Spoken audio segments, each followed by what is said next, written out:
it does strike me as odd, but it's understandable at the same time that there are a lot of people who don't want to fly just because they have this immense fear of heights. And truth be told, most people can get over this fear of heights too. For example, when I started flying, I was watching YouTube videos and I thought to myself, I can totally do that.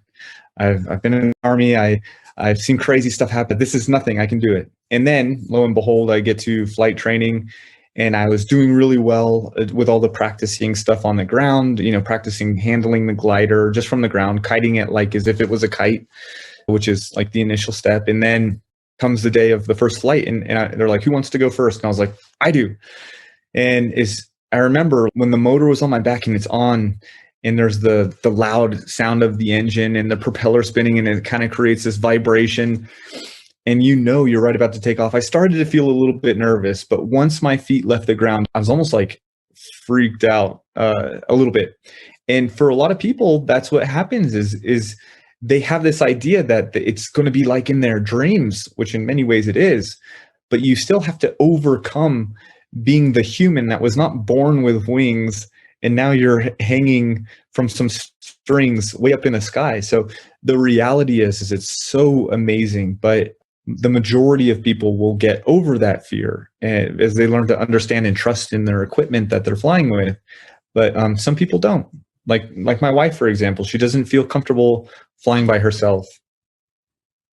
Okay, so when she went through her training, there was always like an instructor with her, or has she ever flown solo? Yeah, so that's what's cool about what we're doing is the majority of schools or training facilities where people go to learn how to fly paramotors, their flights will be done entirely by themselves. So the first time they're in the air, they're going to be by themselves. And that doesn't make sense to me. Like, I definitely didn't want to create our school to be like that because I'm very much aware that somebody can panic a little bit. And the reason that people feel this immense anxiety is because they're there by themselves and they're like, what if something, what if this happens? What if that happens? And all of that goes away if you're with an instructor who's got hundreds, if not thousands of hours flying these. And they're like, what if, my instructor's right there, no big deal. And then they can become familiar, namely, so what we do with our training program is we take people up. They do all the same stuff, the ground handling, learning how to control the glider from the ground. We go into a simulator, which is on the ground where they have the motor on their back and they're just kind of like visualizing what they need to do, practicing. Emergency is a strong word, but mishaps in the air. Like if your engine were to turn off, it's not an emergency because people fly these without the engine. So if your engine turns off, then just fly it as if it was a paraglider. But situations like that. But then before they go up by themselves, then I take them up and they can place their hands on top of my hands as we work the controls and feel how easy it is.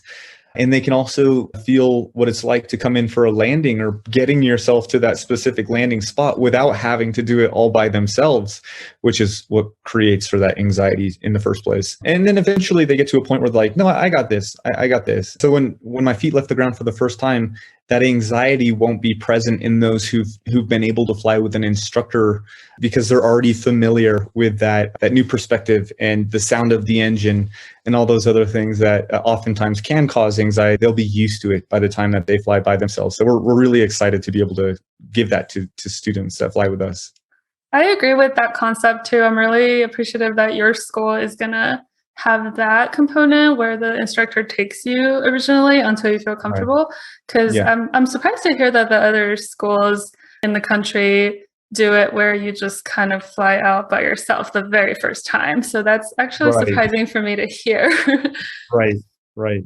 So what are some unique or strange places or maybe unexpected places you've flown to? Like you said, someone thought you were flying to class when all you meant was you were going to drive to class. But what are some actual places you've actually flown as a commute to? As a commute to, well, I went to Walmart once. I flew to Walmart and just for the sake of doing it to, I think, demonstrate the potential of a paramotor, although it is really not a practical form of transportation, to be honest, with everybody, because you're so dependent on the weather. Like a lot of people ask about flying to work and you totally could.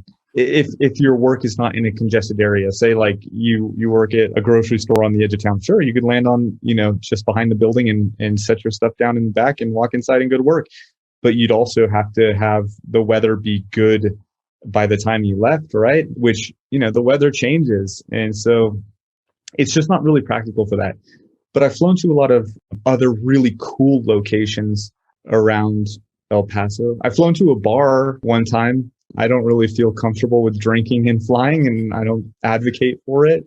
But I mean, if somebody has like a drink and then you hang out for an hour and then fly back, I don't think there's anything wrong. And it's probably a case by case per person. And it was a bar on the beach. It was really cool. This was in Galveston, Texas. But one of the coolest places that people could fly to here in El Paso is this volcano that most people don't. Are you aware that we have a volcano just outside of? Is it like in New Mexico? I think is it called the something hole or? Yes. Okay, I've seen it in the hiking group, but I've never been. Oh my gosh, Roxy, after this, get in your vehicle, go to it. It is so cool. It is a volcano. You go towards Santa Teresa Airport, and then you follow this dirt road for what seems like 30 minutes.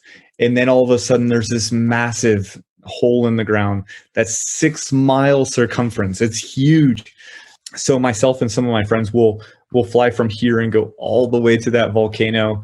And I'm proud to say that only myself and one other person I was with out of a group of 10 people actually landed inside and watched all the paramotor people who were too scared to land inside. But it is such a cool spot to go and fly to. In fact, we want to fly out there with camping gear, bring a tent and a sleeping bag with us, strap it onto us. I don't know how, but we'll figure it out.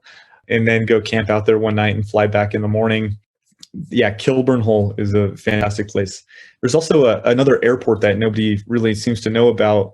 We just call it Magma Port because there's an airport on top of this old lava flow. And on the edge of it, it's on top of this bluff.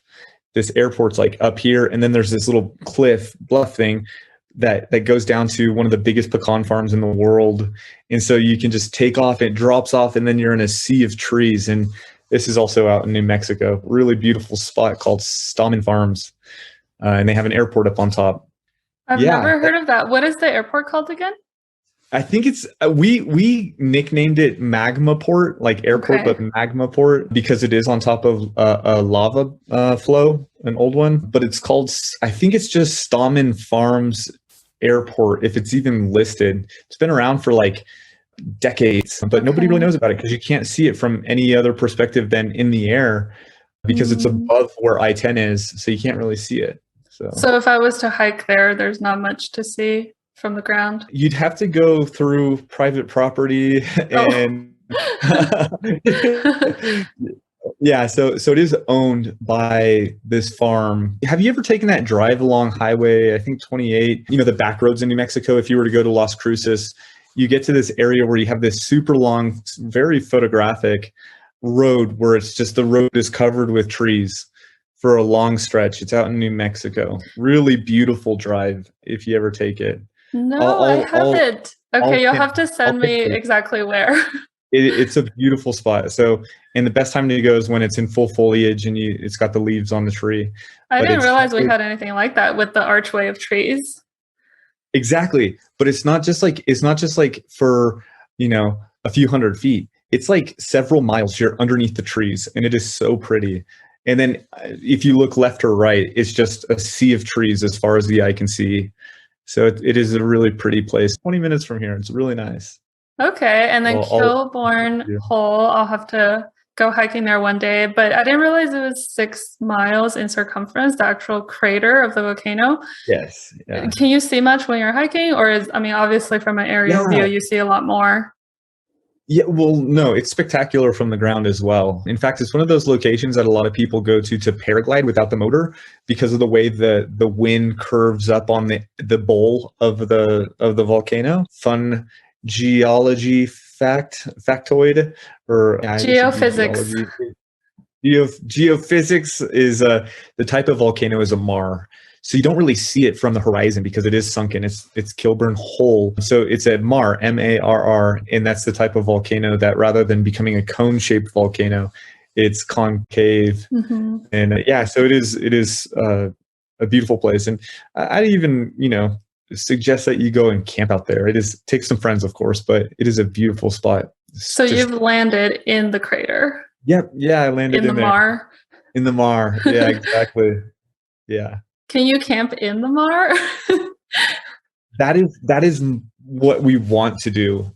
And then make a video, titled, I slept in a volcano. Yes. I flew to a volcano and slept in it. I'm trying to figure out if I can take my trike, the two-seater, and instead of putting a passenger up front, just load it up with like tons of camping gear, a little cooler, and really make it kind of like a glamping trip out there.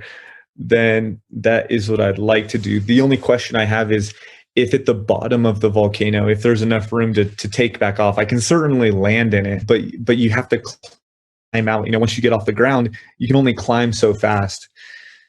I don't want to find out, be like, oh, guess I couldn't, as I hit the side. Okay, so you have to get kind of a little bit of a running start to take off. Yeah, just like any other, unless you're a helicopter. That can just go straight up from the volcano. Yeah, exactly. Well, hopefully you'll get to do that. I'm sure if you and your flying buddies will figure something out. Yeah.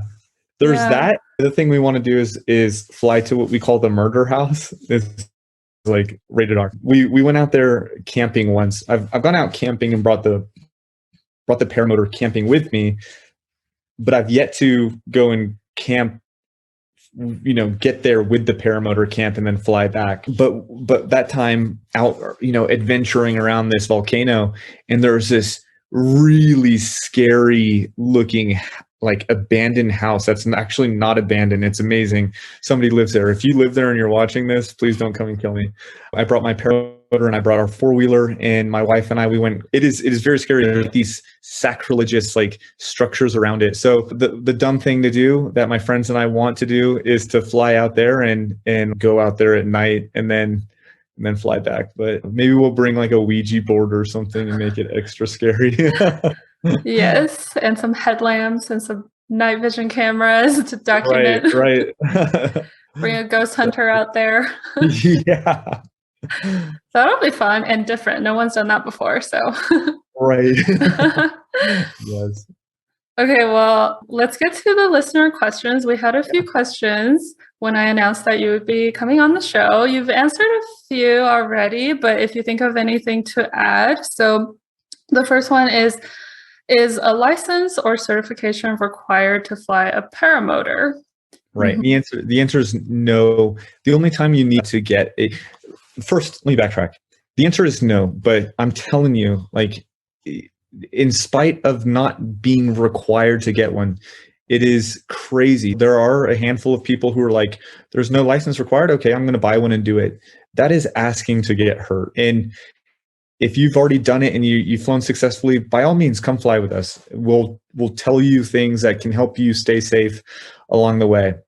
Though training is not required, it's just a smart thing to do because there are ways to get hurt doing it. And the sport is as safe as it is when you're aware of the risks. And ultimately, that's what the training affords you. You can get certified and you can get a certification, though it's not required, by the most recognized paramotoring organization in the United States, which is the USPPA. And that is what my wife and I have as our business, is to certify people. And it basically just writes off that you've learned all of these things. There are certain flying sites that will require it, or certain flying events that will require that you do have a certification as a proof of knowledge and experience to some degree. But no, there isn't a required license because, and it's not just for paramotors. The way it works in the United States is if you have an aircraft that weighs less than 254 pounds and it does not exceed a certain amount of horsepower and it has a limited fuel carrying capacity,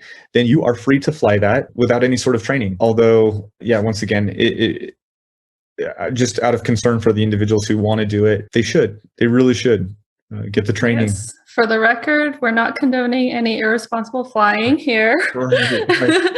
It's funny. It's funny because I say that in my YouTube videos. Oftentimes I'll say, like, by talking about this, I'm in no way, like, suggesting that you should try it. For the majority of those, though, it's more of a liability thing. Like I say it just in case somebody decides to say they tried to do it, Anthony Vella did, and blah, blah, blah. But this is no joke. This one is like totally serious, just out of the human compassion. Like, nobody wants to see somebody get severely hurt. And the number one way that people get hurt in paramotoring, you ready for this, is they touch the propeller accidentally. And that's all while they're on the ground before they've even taken off. And you have to have like an immense amount of respect for this blender that's basically behind you. Now, while you're flying, it'd be damn near impossible to touch the propeller. It's more often than not while you're on the ground. If you were to start your paramotor on the ground, this is one of the things that maybe you learn with experience, but when you start the paramotor, the propeller could start spinning really fast, which creates the thrust to push it forwards towards you. And then our tendency is to stop and brace it. And if your hand goes through the net,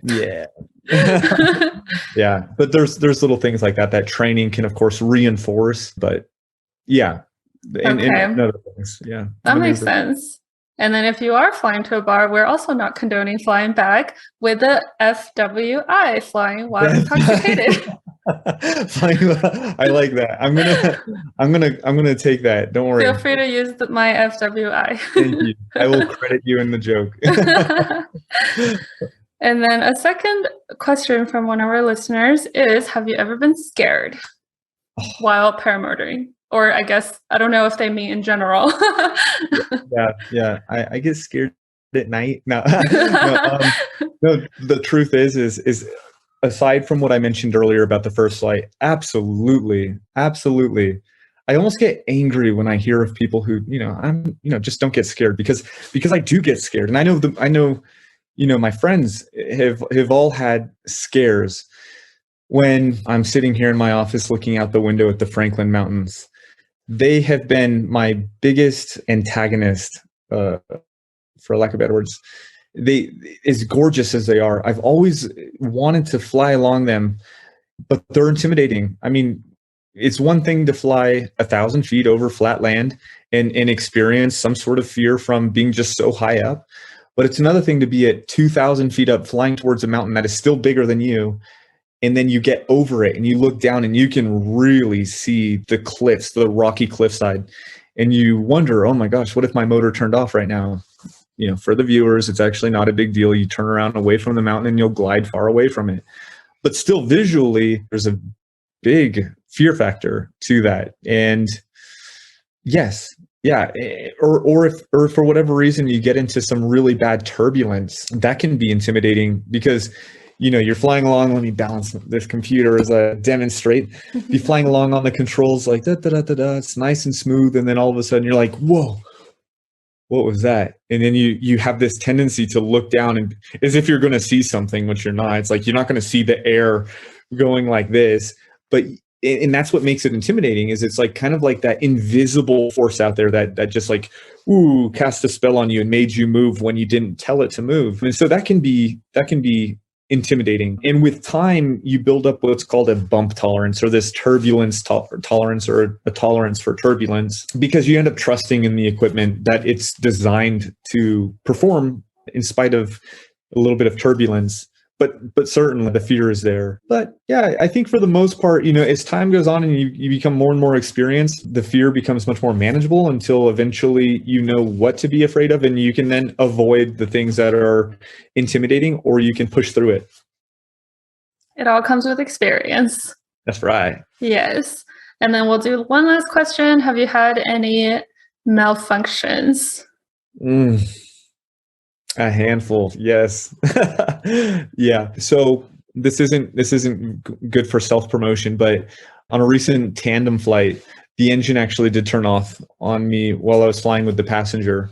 But once again, so it wasn't so big of a malfunction that we weren't able to get back to the original place that we had departed from. These things are paragliders, so you just look for a place to land, and we had this nice little farm, and we landed, and we actually ended up taking off from the farm. But yeah, there's that. And And I've had a cable, my throttle cable broke, which made it so I didn't have any power. I've had an exploding sound from the engine on another flight when I was out towards Kilburn Hole. And then the engine turned off from that. I hope there's still people who want to fly after this. Yeah, there's been a lot of them. But once again, every error I've ever had in flying paramotors comes from the motor itself. They're not as reliable as a car. But once again, the gliders are what make up the beauty and the safety of the sport, being that we are dependent on them, the glider being functional and performing its duty.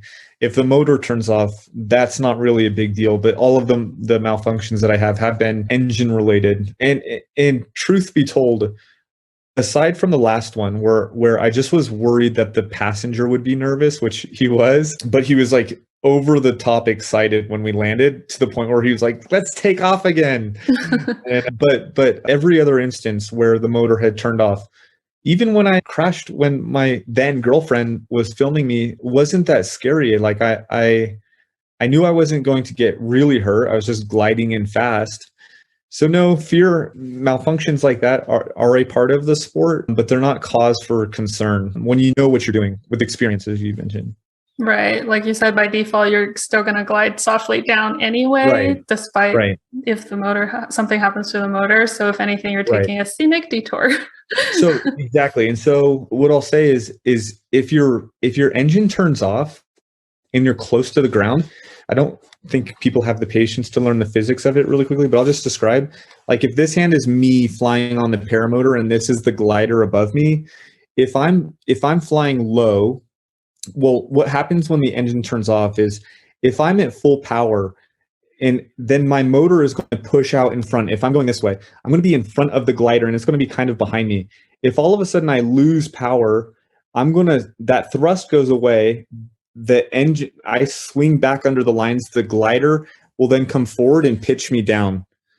But if I'm high up, that can happen and it can pitch me down because then it'll just kind of swing through and find its natural smooth glide. But the reason it turned out that way that day was because I was low to the ground, and so it didn't have time to stabilize. So if you're higher up and the engine turns off, which is what had happened every other instance that the engine had turned off, it's just really peaceful paraglide down to the ground. So that's why people advocate for flying higher, because it gives you ample amount of time to sort things out. Okay, that's a good pro tip there. Fly high. And then you just have to hike a long way back to the car. That's funny. That's part of the pre-flight brief. Whenever I take passengers flying with me, is I tell them, I'm like, the motor can turn off, and the worst thing that is likely to happen is a long walk back. Okay, I think it's all making sense now. I think I'm getting the process. Good. Okay, well, thanks to all the listeners that wrote in with a question. And I guess right now, would you like to hook the viewers up with anything that you recommend that would add value to their lives? Oh yeah, whether it's flying or some other form of activity, I wish more people would pursue it. I hope people don't, look too deeply into this in a negative way. But when I got to El Paso, the first thing I noticed was how beautiful the landscape was. And I was really turned off by how many people just gravitate towards like the nightlife or the downtown and the noise, the noise and needing to be surrounded by energy of so many people, which isn't necessarily a bad thing in doses. But being that we live in such a beautiful area here, like, there's not a lot of people taking advantage of it. And so, like you said, that you're part of the El Paso hiking group. I wish more people would do that and get to appreciate a somewhat more holistic view of life, whether it is hiking or flying paramotors and experiencing from that perspective, or if they off the coast of some beach and get into scuba diving and make something, engage with the world a little bit, the actual planet. I'm not some sort of a hippie or anything. I just think it truly contributes to their overall quality of life if they find something to be passionate about outside of viral trends and blah, blah, blah. I mean, I don't know. Instead of TikTok, just say it. TikTok. Oh my gosh. TikTok. My sister's like a viral TikToker. She's got like just millions of followers, and I'm like, get a paramotor, go do something. Do something with your life. No, I totally relate because I essentially grew up here and, going to school here and everything, high school, no one ever cared about the mountains. And we always thought it was like, some people thought it was ugly because it's like our mountains here is it like iron deposits? It's like kind of reddish tone. Yeah, Franklin red. Yeah, so it's got some vegetation, but it's not like Aspen Mountains or something. And so no one really cared. And now that I've lived in other cities before, I've lived in like Houston and Lubbock before, and just knowing how every other city or travel to there's beauty in those cities, but most of the time they're very flat. And you don't see the elevation changes. And here I can drive on the freeway and be able to see, like, it seems like hundreds of miles out into the distance, into the horizon. And I just realized that everyone that I grew up with here in El Paso pretty much took it for granted. And then I hear of people that moved here like yourself that enjoy the scenery here and tell me how beautiful they think it is. And I used to be surprised, like, what? You think so? But now moving back home after college and everything, I really realize how much the scenery we have here is underappreciated. And I love the sunsets here. It's just like none other. I was going to say, totally hit it on the head with that one. Beautiful sunsets. Can't compare to anywhere else I've been. I don't care where you've seen another sunset. It's just we have the most beautiful, gorgeous, and they're always different is what I like too. Right. And then now I appreciate the mountains so much. I've gotten into hiking. So I definitely know where you're coming from, that I also wish people would, I guess, realize how good they have it here. Yes. Yeah.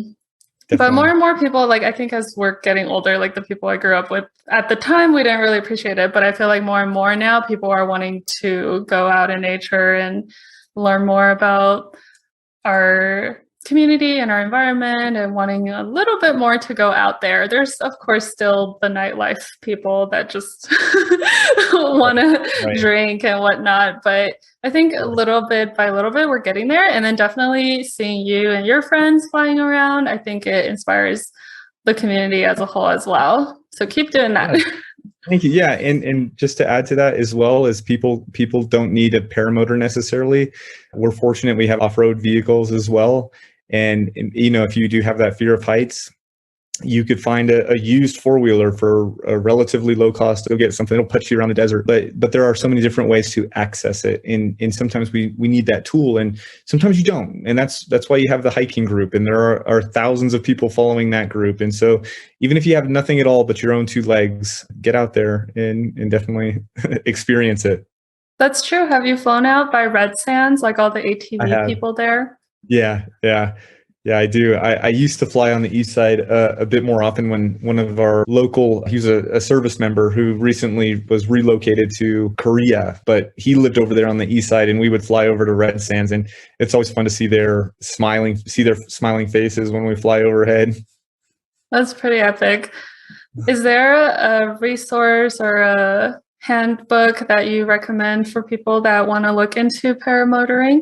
Yes, absolutely. There's a book called the PPG Bible, and I tell everybody who's seriously interested in learning how to fly, like sometimes the investment of buying a paramotor is big, but in the meantime, they could purchase this one book.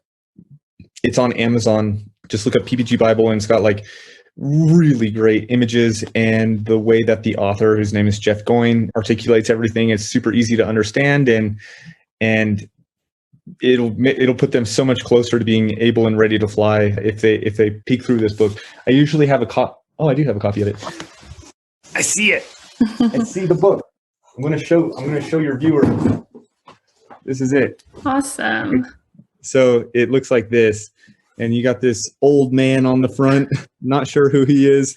But inside it, there is just so much good information on how to fly and the different components of it and different techniques. And so if somebody learns to fly with me, they end up getting the book anyways. But yeah, It's that's such a great book for anybody to have. I have at this point hundreds and hundreds of hours of flying, and I still look through the book just because it's entertaining, and sometimes I refresh my memory with certain techniques. So, yeah, it's like a all-around encyclopedia. Absolutely, yeah. That's great. And so can you tell us about the name of your school and your current business and where they can book a flight with you or learn how to do this on their own? Yeah, cool. My chance to shine. Our business is West Texas Paramotor. And if people want more information, they can just go to flyeptx.com, flyeptx.com. And on there, we have information on learning how to fly, if they want to sign up and learn how to fly with us, or just go for a tandem flight. We have this thing called the gift of flight. So if they maybe they don't want to fly, but they know one of their loved ones has always wanted to fly, they can purchase them like a gift voucher for a tandem flight with us. Yeah, I think ultimately the other cool thing is if somebody thinks they want to get into flying, but they're not quite there, they want to experience it first. The cool thing is if they book a tandem flight with us, and then within 6 months, if they decide to get their training, we will put that towards their training, the cost of the tandem flight. So it's $150 for a 30-minute flight around the area. And it's somewhat instructional as well. If they just want to really experience it, they can just sit up front and soak it in. But if they're like, hey, I'm kind of on the fence, I want to see if this is something I want to do, then they can go flying with me and I'll hand them the controls and let them have a taste of what it's like to actually fly a paramotor. And then aside from that is the training, and the training takes about 7 to 14 days. It's dependent on the weather as well as their own individual progress. But yeah, so in about 2 weeks tops, maybe as little as 1 week, somebody could be flying their very own flying machine. And we cover a lot. We follow a syllabus from the USPPA that I mentioned earlier, which is an organization that really governs the sport and keeps it safe. Yeah. And then if they have any questions about equipment, pricing, stuff like that, they can always reach out to us. And then personally, do you have I know you have a YouTube channel and Instagram and your own podcast, so feel free to shout those out as well so the viewers can find you later on. Yeah. If somebody just goes on YouTube and types my name, Anthony Vella, our email address, if they wanted to reach out to us, is flyeptx@gmail.com. And yeah, I'm always excited to talk about flying. So I can tell. It sounds like you're really passionate about it. So that's great that you're leaving a legacy and teaching this to other people to enjoy as well, especially like you said, in our beautiful city. I know you have a YouTube channel and Instagram and your own podcast, so feel free to shout those out as well so the viewers can find you later on.